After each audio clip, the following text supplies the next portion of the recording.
Good evening everyone. Third lecture of demand. अब तक अपन ने क्या क्या डिस्कस कर लिया था? अब तक अपन ने क्या क्या पढ़ा था? फर्स्ट लेक्चर में सबसे पहले अपन ने पढ़ा था definition of demand, 4 essentials of demand and 2 types of demand. इसके बाद डेफिनेशन में अपन ने क्या, डेफिनेशन के साथ साथ जो एसेंशियल्स पढ़े थे वो एसेंशियल्स 4 एसेंशियल्स कौन कौन से थे? फर्स्ट था डिज़ायर, सेकंड था इनफ रिसोर्सेज, थर्ड था विलिंगनेस एंड फोर्थ था अवेलेबिलिटी। मैं फिर से गो थ्रू करवाते चल रही हूँ ताकि रिवीजन हो जाए। पहला पॉइंट क्या था? डिज़ायर। डिज़ायर मतलब क्या होता है? हमारी कोई भी इच्छा होती है, ठीक है, हमारी कोई भी इच्छा होती है, उस इच्छा को पूरा करने के लिए हमें रिसोर्सेज की ज़रूरत होती है। यदि हमारे पास रिसोर्सेज भी हैं तो हमें उनको खर्च करना पड़ेगा। यदि हम खर्च करते हैं तो हमें वो चीज़ रिसीव हो जाती है या अवेलेबल हो जाती है। तो फर्स्ट पॉइंट क्या था? डिज़ायर, सेकेंड था इनफ रिसोर्सेज, थर्ड था विलिंगनेस एंड फोर्थ था अवेलेबिलिटी। इसके बाद हमने 2 टाइप्स ऑफ डिमांड पढ़े थे। फर्स्ट था individual demand and the second is market demand. दोनों अपने अपने नाम से क्लियर हो रहे थे। इंडिविजुअल डिमांड था 1% डिमांड से इज इंडिविजुअल डिमांड। जब भी एक व्यक्ति की कोई डिमांड होती है तो वो होती है हमारी इंडिविजुअल डिमांड। लेकिन जहाँ पर एक से ज़्यादा व्यक्ति, मोर देन 1 पर्सन या बहुत सारे व्यक्तियों की डिमांड जहाँ आ जाती है वहाँ पर होता है मार्केट डिमांड। इन सबको डिस्क्राइब करके हमने फर्स्ट और सेकंड लेक्चर में पढ़ चुके थे। इसके बाद फिर हमने पढ़ा था determinants of demand. Determinants of demand क्या होते हैं? हमने 6 पॉइंट्स पढ़े थे इसमें। फर्स्ट था प्राइस ऑफ कमोडिटी, सेकंड था price of substitute goods, third था price of complementary goods, fourth था इनकम ऑफ कंज्यूमर, फिफ्थ था taste and preference and sixth था habit of consumer. First point था प्राइस ऑफ कमोडिटी।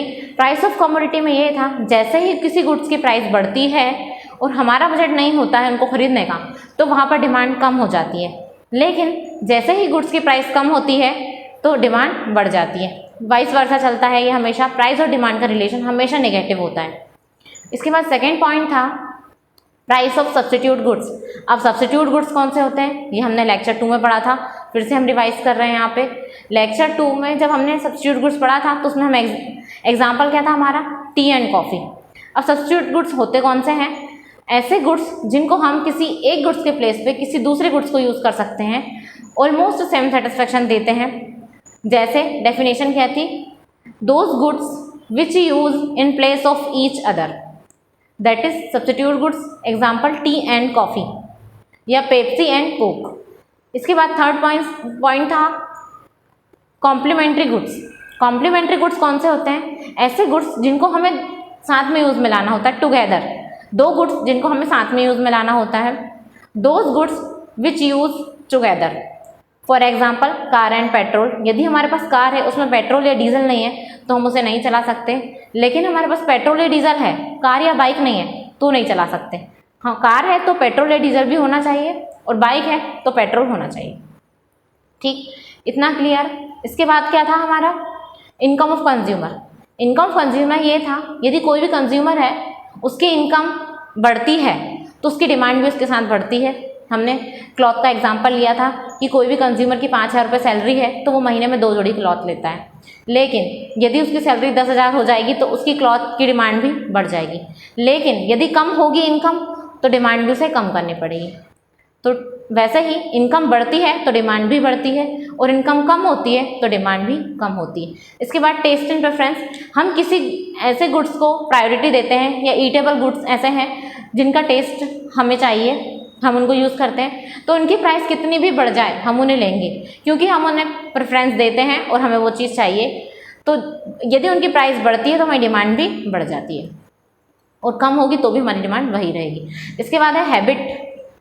इसके बाद habit and fashion of the consumer. यदि कोई चीज़ fashion में है, कोई चीज़ फैशन में चल रही है या फिर कोई चीज़ हमारी हैबिट में है, हम उस चीज़ को रोज़ डेली रूटीन नेचर में लेते हैं, उसकी प्राइस कितनी भी बढ़ जाए हम उसको लेंगे क्योंकि वो हमारी हैबिट बन चुकी है। इतना हुआ क्लियर? तो फर्स्ट पॉइंट कौन सा हुआ अपना? डिटर्मिनेंट्स का price of consumer, price of substitute goods, price of complementary goods, income of consumer, taste and preference, habit and fashion of the consumer.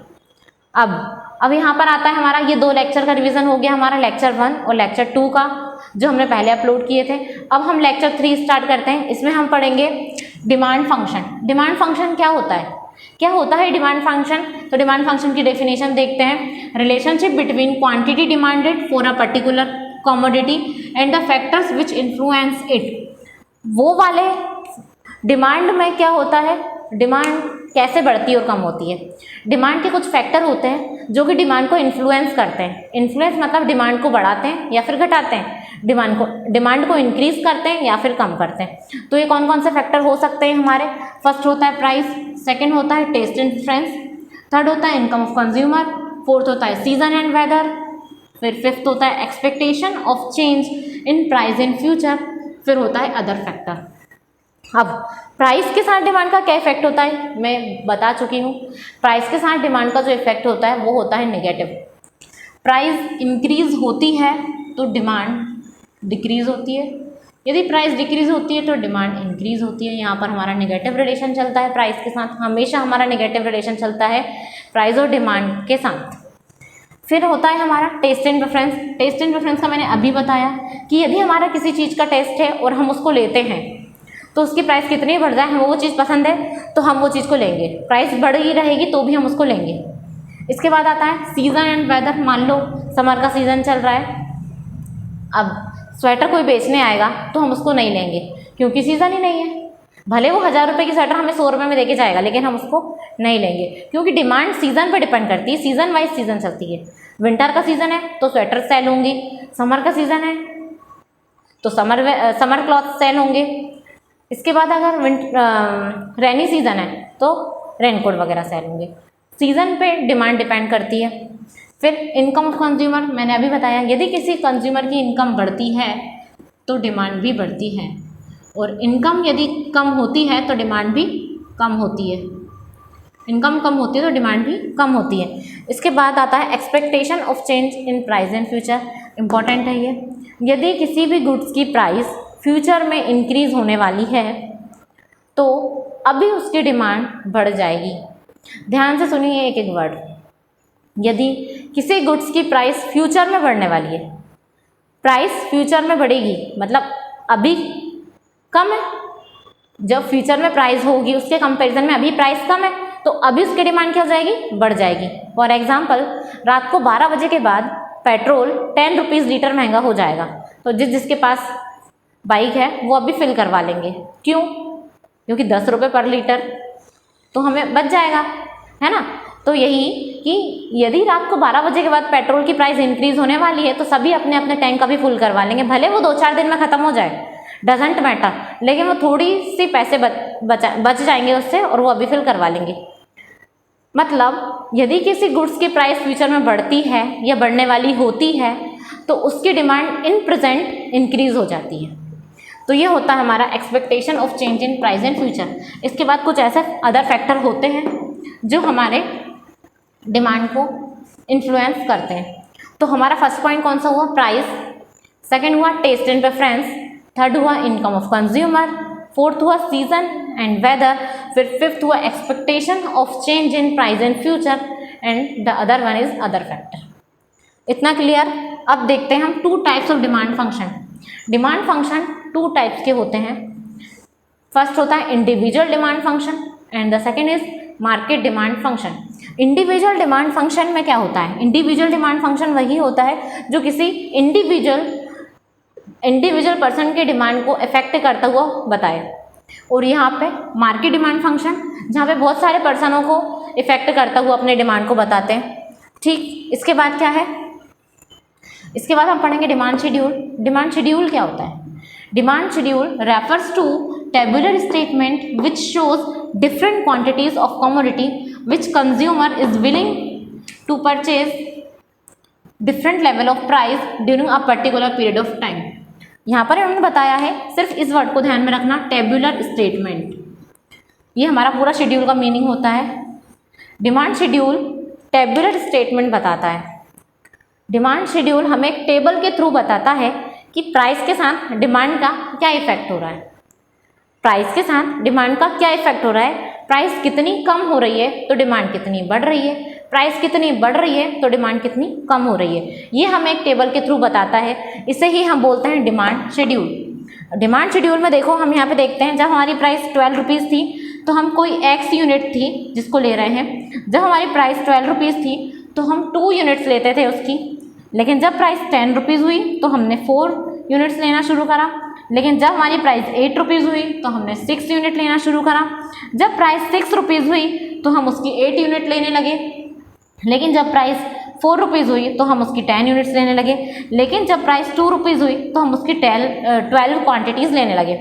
यहाँ पर जैसे ही प्राइस कम हो रही है हमारी, तो हमारी क्वांटिटी इंक्रीज़ हो रही है।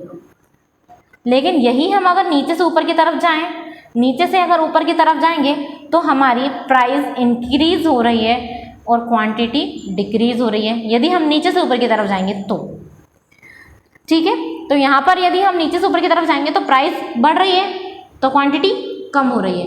लेकिन यदि हम ऊपर से नीचे की तरफ जाएं तो प्राइस कम हो रही है तो क्वांटिटी बढ़ रही है। अब मैं इसका जो ग्राफ है वो मैं पहले भी डिमांड के फर्स्ट लेक्चर में भी बता चुकी हूँ, सेकंड लेक्चर में बता चुकी हूँ, लेकिन बहुत इंपॉर्टेंट है इसको समझना, इसलिए मैं इस लेक्चर में फिर से बता रही हूँ टेबल के थ्रू ग्राफ को। तो देखिए, एक्स एक्सिस पर हमेशा हम क्वांटिटी को प्लॉट करते हैं, एक्स एक्सिस पर हमेशा हम क्वांटिटी को प्लॉट करते हैं, ये मैंने पहले भी बताया है और अभी भी बता रही हूँ। एक्स एक्सिस पर हम हमेशा क्वांटिटी लेंगे, वाई एक्सिस पर हम हमेशा प्राइस को लेते हैं, ये हमारा हुआ वाई एक्सिस। अब हम यहाँ पे पैमाना सेट करते हैं, 2 2 के डिफरेंस से जाएंगे, यहाँ पे हुआ 2,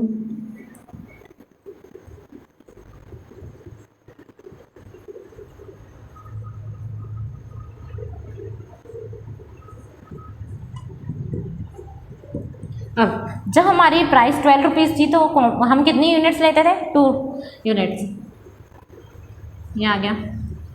जब हमारी प्राइस 10 रुपीज़ हुई तो हम 4 क्वांटिटीज़ लेने लगे इसकी, ये आ गया। डॉटेड लाइन प्लॉट करेंगे, जब 8 रुपीज़ प्राइस थी तो हम 6 यूनिट्स लेते थे, ये आ गया हमारा। जब 6 रुपीज़ हुई तो 8 यूनिट्स लेने लगे।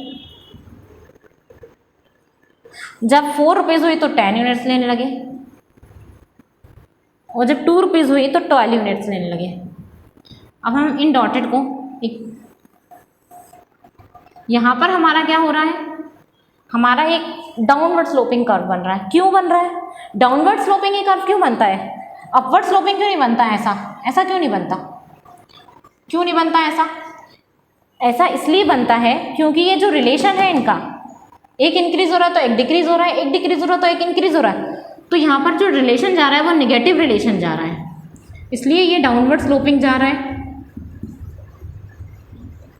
डाउनवर्ड हमारा कर्व बन रहा है, हमारा कर्व कैसा बन रहा है? डाउनवर्ड। इसके बाद ये चीज़ को हमेशा ध्यान में रखना कि वाई एक्सिस पर प्राइस और एक्स एक्सिस पर क्वांटिटी प्लॉट करते हैं, इसी को हम बोलते हैं डिमांड शेड्यूल। डिमांड शेड्यूल की प्राइस कितनी कम हो रही है तो क्वांटिटी कितनी बढ़ रही है, और प्राइस कितनी बढ़ रही है तो प्राइस कितनी कम हो रही है, तो इसको हम क्या बोलेंगे? Demand schedule. ये हमारा हो गया डिमांड शेड्यूल। इसी को हम क्या बोलेंगे? Tabular statement.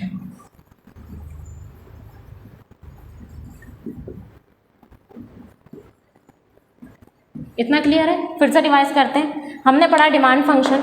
डिमांड फंक्शन बताता है relationship between quantity demanded for a particular commodity and the factors which influence it. Demand को कौन कौन से फैक्टर्स इन्फ्लुएंस करते हैं, डिमांड को कौन कौन से फैक्टर इन्फ्लुएंस करते हैं जिसके कारण डिमांड पे इफेक्ट होता है, डिमांड या तो बढ़ती है या फिर कम होती है। तो फर्स्ट हमने पढ़ा था प्राइस, प्राइस इंक्रीज होती है तो डिमांड डिक्रीज होती है, प्राइस डिक्रीज होती है तो डिमांड इंक्रीज हो जाती है। फिर हमने पढ़ा था second taste and preference, third पढ़ा था इनकम ऑफ कंज्यूमर, फोर्थ पढ़ा था सीजन एंड वेदर, फिफ्थ पढ़ा था expectation of change in price in future, and six पढ़ा था अदर फैक्टर। फिर से रिवाइज करते हैं।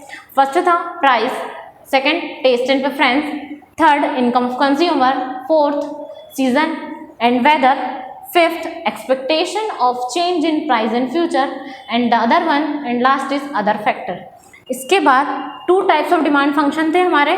फर्स्ट था individual demand and the second one is market demand.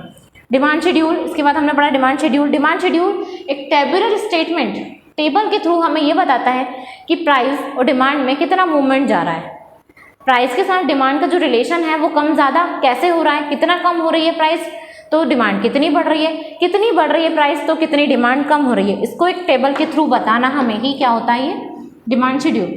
ठीक, अब हमने क्या क्या पढ़ लिया यहाँ पर हमने पढ़ लिया डिमांड की डेफिनेशन जो हमने फर्स्ट लेक्चर में पढ़ी थी। इसके बाद हमने क्या पढ़ लिया, 4 essentials, first Dzire, second enough resources, third willingness and fourth availability. इसके बाद हमने 2 टाइप्स ऑफ डिमांड पढ़े थे, first individual demand and the second is market demand. इसके बाद हमने डिटर्मिनेंट्स पढ़े। डिटर्मिनेंट्स में हमने कौन कौन से पढ़े थे, first price of commodity, price of substitute goods, example tea and coffee. फिर third price of complementary goods, example car and petrol. Fourth income of consumer. Fifth taste and preference. फिर six habit of the consumer. इतना पढ़ा। इसके बाद फिर हमने क्या पढ़ा, डिमांड फंक्शन, जो कि रिलेशन बताता है डिमांड का और जो वो फैक्टर्स का जो डिमांड को इन्फ्लुएंस करते हैं। उसमें कौन कौन थे, price, taste and preference, income of consumer, season and weather, फिर ये expectation of change in price in future और अदर फैक्टर। इसके बाद हमने क्या पढ़ा, 2 types of demand function, first individual demand function, second market demand function.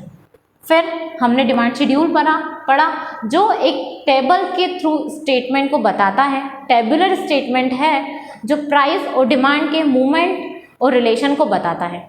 एक चीज़ और ध्यान रखना हमेशा, इसमें क्या होता है, जो हमेशा बच्चे गलती करते हैं, ये जो ग्राफ है, इस ग्राफ में हमेशा बच्चे एक गलती करते हैं। यहाँ पर हमने 0 लिया है, तो हम जब राइट हैंड की तरफ जाएंगे तो 1 2 3 4 5 इंक्रीज मूवमेंट में जाएंगे, इधर जाएंगे हम तो 1 2 3 से स्टार्ट करते हुए जाएंगे, और हम ऊपर जाएंगे तो भी 1 2 3 4 स्टार्ट ऐसे स्टार्ट करेंगे।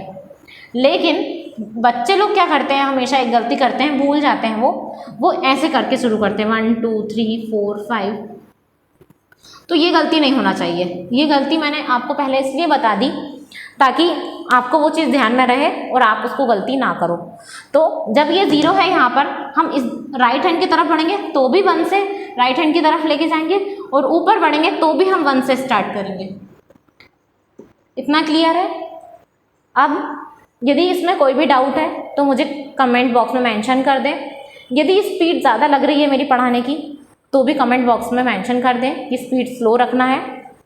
और कोई भी डाउट हो अब तक लेक्चर में तो मुझे बताएं, और कोई इम्प्रूवमेंट चाहते हैं तो वो भी कमेंट बॉक्स में लिखकर ज़रूर बताएं। Thank you for watching.